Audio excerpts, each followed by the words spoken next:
اعوذ باللہ من الشیطان الرجیم بسم اللہ الرحمن الرحیم الحمد للہ رب العالمین وصلی اللہ علی سیدنا محمد وآلہ الطاہرین۔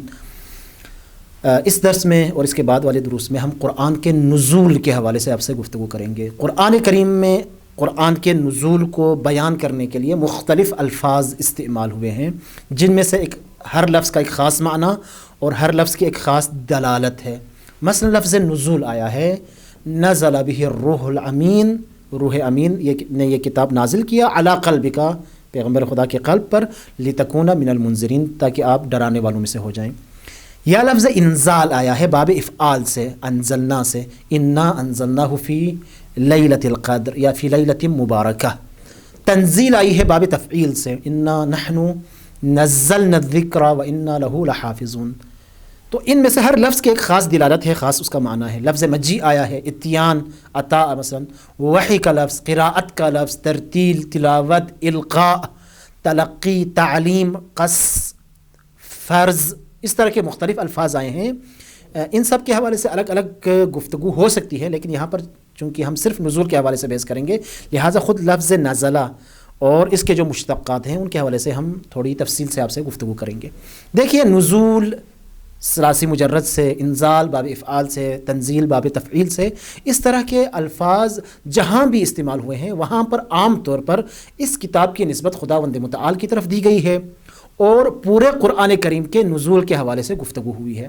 بہرحال یہ الفاظ دلالت کرتے ہیں کہ قرآن کریم خداوند متعال کی طرف سے نازل شدہ ایک کتاب ہے، یعنی کسی بشر کا کلام نہیں ہے۔ اب یہاں ایک بنیادی سوال جس کے حوالے سے عام طور پر گفتگو ہوتی ہے، آیا انزال اور تنزیل میں کوئی فرق ہے؟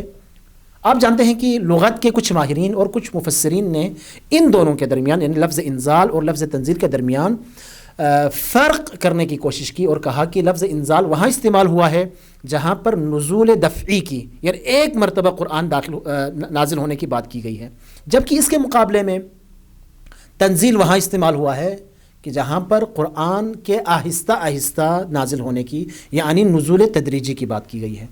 مثلا جہاں کہا گیا ماہ مبارک رمضان میں یا شب قدر میں ایک ہی مرتبہ ہم نے سارا قرآن نازل کیا، وہاں لفظ انزال استعمال کیا گیا، شہر رمضان الذی انزل فیہ القرآن انا انزلناہ فی لیلۃ القدر۔ اور اسی طرح سے جہاں پر لفظ تنزیل آیا ہے وہاں پر نزول تدریجی کی بات ہوئی ہے، ونزلناہ تنزیلا۔ استاد مصباح اس حوالے سے فرماتے ہیں کہ اکثر موارد میں ایسا ہی ہے، یعنی جہاں پر نزول دفعی کی بات ہوئی وہاں لفظ انزلہ آیا، انزال آیا، اور جہاں پر نزول تدریجی کی بات ہوئی وہاں تنزیل کا لفظ استعمال ہوا۔ لیکن یہ ایک کلی قاعدہ اور قانون نہیں ہے کہ ہر جگہ یہ بات فٹ بیٹھتی ہو، ایسا نہیں ہے۔ لہٰذا اس حوالے سے خود قرآن کریم کی بعض آیتوں سے مثال لاتے ہیں کہ جہاں پر، یعنی معاملہ برعکس ہوا ہے، جہاں پر نزول دفعی کی بات ہو وہاں پر لفظ تنزیل استعمال ہوا ہے، اور جہاں پر نزول تدریجی کی بات ہو وہاں لفظ انزال جو ہے وہ استعمال ہوا ہے۔ بطور مثال، افغیر اللہ ابتغی حکما وہو الذی انزل الیکم الکتاب مفصلا، ہم نے کتاب کو تفصیل کے ساتھ، یعنی جو ہے نزول تدریجی کی بات ہے یہاں پر، لیکن لفظ انزلہ استعمال ہوا۔ لیکن اس کے برعکس دوسری آیت میں آپ دیکھیں، وقال الذین کفروا لولا نزل علیہ القرآن جملۃ واحدہ، یعنی ایک ہی مرتبہ میں سارا قرآن کیوں کر نازل نہیں ہوا؟ یہاں پر ایک مرتبہ نزول کی بات ہو رہی ہے، لیکن لفظ جو استعمال ہوا ہے وہ تنزیل سے لفظ استعمال ہوا ہے، نزلہ۔ لہٰذا کیا کیا جائے؟ استاد مصباح فرماتے ہیں کہ ہمارا مشورہ یہاں پر آپ کے لیے یہ ہے کہ لفظ انزال کی دلالت صرف اس بات پر ہے کہ یہ قرآن، یہ کتاب خداوند متعال کی طرف سے نازل ہوئی ہے، لیکن اس میں نزول دفعی یا تدریجی، کثرت اور وحدت کے حوالے سے کوئی گفتگو، کوئی اشارہ نہیں ہے۔ لیکن اس کے مقابلے میں جہاں لفظ تنزیل استعمال ہوا ہے کہ وہاں پر تکثیر کا جو ہے معنی لیا گیا ہے۔ لیکن یہ جو کثرت ہے، یہ کثرت در حقیقت تدریج کے مساوی نہیں ہے، یعنی استاد مصباح کے بقول میں بہتر انداز میں بیان کروں کہ جہاں پر لفظ تنزیل استعمال ہوا ہے وہاں پر تدریج کی بات نہیں بلکہ تکثیر، یعنی کثرت کا معنی ہے صرف۔ بس استاد مصباح یہاں یہ فرماتے ہیں کہ لفظ تنزیل جہاں پر آیا ہے وہاں تدریج کا معنی مراد نہیں ہے بلکہ کثرت کا معنی مراد ہے، اور کثرت جہاں پر مفعول میں کثرت ہو سکتی ہے، خود فعل کے اندر بھی کثرت کا معنی لیا جا سکتا ہے. یعنی قرآن کریم کے بہت سارے مراتب ہیں، درجات ہیں، اور نزول کے وقت خداوند متعال نے اس قرآن کا مرتبہ نیچے لایا، خداوند متعال کی طرف سے نیچے لایا گیا اور نیچے لایا گیا اور نیچے لایا گیا. لہٰذا اس فعل کے اندر کثرت موجود ہے. ان تمام مراتب سے گزر کر قرآن کریم ہم تک پہنچا ہے. اب استاد مصباح فرماتے ہیں کہ اگر کوئی شخص اس فرق کو قبول کرتا ہے تو اچھی بات ہے. یعنی نزول کا جو لفظ ہے اس میں صرف خداوند متعال کی طرف سے ہونے کی بات ہے کہ یہ کلام خدا کی طرف سے ہے. لیکن جہاں تنزیل کا لفظ آیا ہے وہاں پر کثرت کا معنی مراد ہے کہ اس فعل کے اندر جو نزول کا جو فعل ہے اس کے اندر کثرت موجود ہے. لیکن اگر کوئی اس فرق کو قبول نہیں کرتا تو اس کے علاوہ کوئی چارہ نہیں ہے کہ ہم کہیں کہ لفظ انزال اور لفظ تنزیل ایک دوسرے کے مترادف ہیں، اور ان میں سے ہر ایک لفظ دوسرے لفظ کی جگہ پر استعمال ہو سکتا ہے. اور قرآن کریم کے اندر بھی متعدد مثالیں ہمیں ایسی ملتی ہیں کہ جہاں پر ان میں سے ایک لفظ دوسرے کی جگہ پر استعمال ہوا ہے. اب یہاں پر ایک بنیادی سوال اور اس کا جواب. جب ہم قرآن کریم کے حوالے سے بہرحال اب ان میں کوئی جو مختلف الفاظ استعمال ہوئے ہیں ان میں کسی فرق کے ہم قائل ہو جائیں یا نہ ہوں، لیکن جب ہم کہتے ہیں کہ قرآن کریم نازل ہوا ہے تو خود اس نزول کا کیا مطلب ہے، قرآن کے نزول کا معنی کیا ہے؟ دیکھیے، نزول کا جو لغوی معنی ہے وہ یہ ہے کہ کسی بھی چیز کا نیچے آنا. بس وہ چیز پہلے اوپر تھی پھر نیچے آئی ہے. اب ابتدا میں یہ لفظ مادی چیزوں کے حوالے سے استعمال ہوتا تھا. مثلا جب بارش اوپر سے نیچے آئے تو اسے عربی میں کہا جاتا ہے نزل المطر، کہ بارش جو ہے وہ نازل ہوئی. یہ جو ہے ایک مادی اس کا معنی ہے.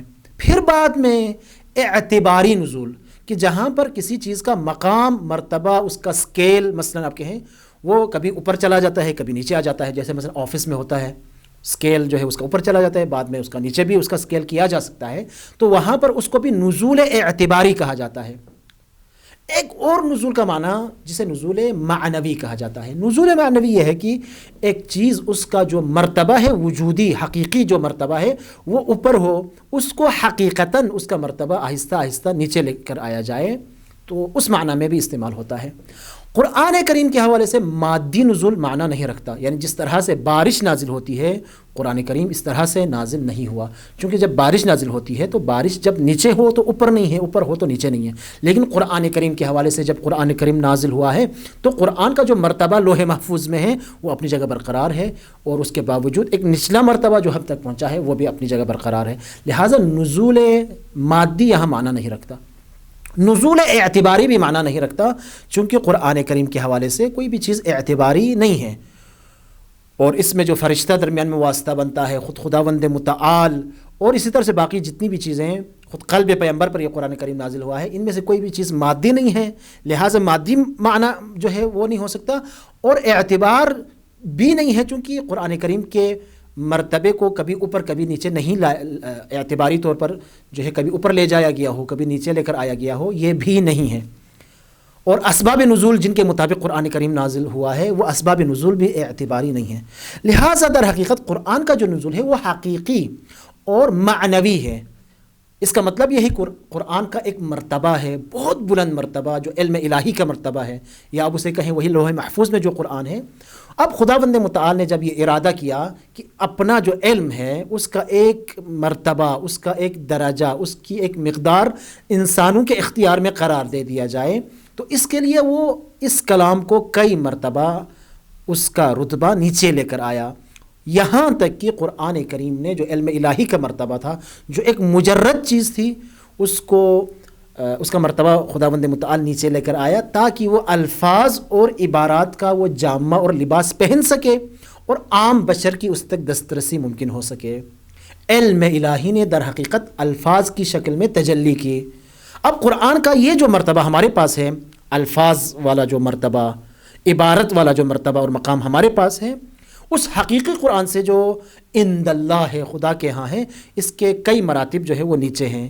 یعنی اس کو جس طرح سے آپ ایک چھوٹے سے بچے کو بات سمجھانے کے لیے آپ کیا کرتے ہیں، آپ کی بات بہت بڑی ہوتی ہے، آپ اس بات کو نیچے لے کر آتے ہیں. یعنی قرآن کو جب ہم کہتے ہیں قرآن کو نازل کیا تو اس میں بھی یہی معنی جو ہے وہ مد نظر ہے. بس قرآن کے نزول کا مطلب یہ ہے کہ وہ جو خدا کے پاس قرآن کا مرتبہ ہے، علم الہی میں جو مرتبہ ہے، خداوند متعال نے چاہا کہ عام بشر بھی ایک حد تک اس تک دسترسی رکھے، لہٰذا اس کے مرتبے کو، اس کلام کے مقام کو، اس کلام کے مرتبے کو نیچے لے کے آیا تاکہ ایک عام بشر بھی اس قرآن کو فہم کر سکے، اسے سمجھ سکے۔ خداوند متعال کی درگاہ میں دعا ہے کہ ہمیں اس کلام الہی سے ہمیشہ فیضیاب ہونے کی توفیق عنایت فرمائیں۔ ربنا تقبل منا انک انت السمیع العلیم بجاہ محمد و آلہ الطاہرین۔